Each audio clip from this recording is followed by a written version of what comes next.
Today, we turn to the heart of the social philosophy of the 1987 Constitution: social order, social justice.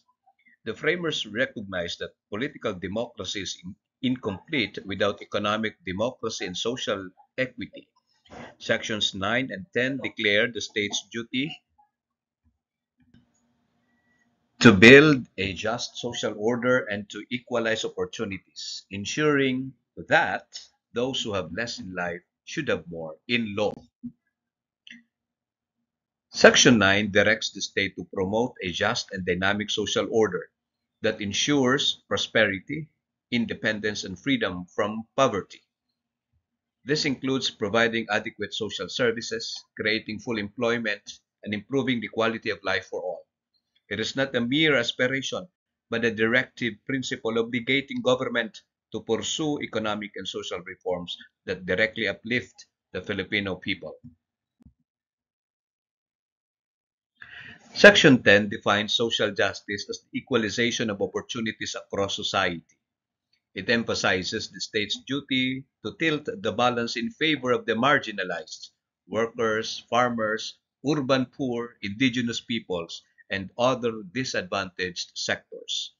This is not charity, it is justice and constitutional duty. The guiding maxim: those who have less in life should have more in law. Social justice, however, has limits.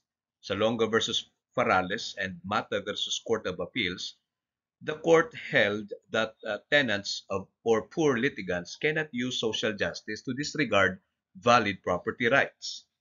In Dar versus CA, it was emphasized that social justice does not erase contractual obligations under the Civil Code. The doctrine requires balance, not the total subordination of one class to another. In Central Azucarera de Bais versus Air sa Apostol, the court warned social justice is not a refuge for wrongdoing. Compassion for the poor applies only when they act in good faith. Workers, tenants, or litigants cannot hide behind social justice to justify misconduct or evade legitimate obligations. The Constitution protects the disadvantaged, but only when they act with fairness and honesty.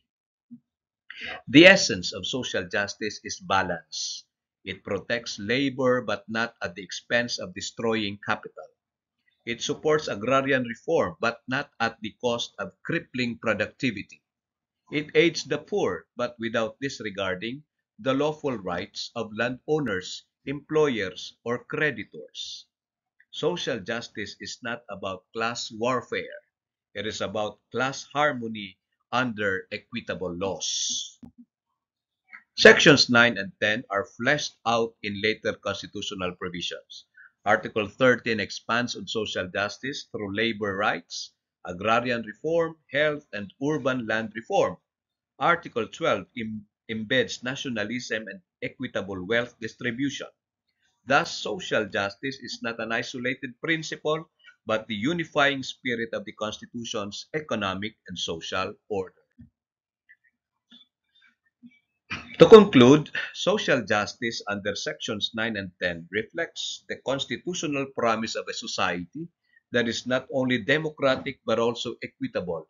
It directs the state to promote prosperity, independence, and human dignity while tilting the balance in favor of the marginalized.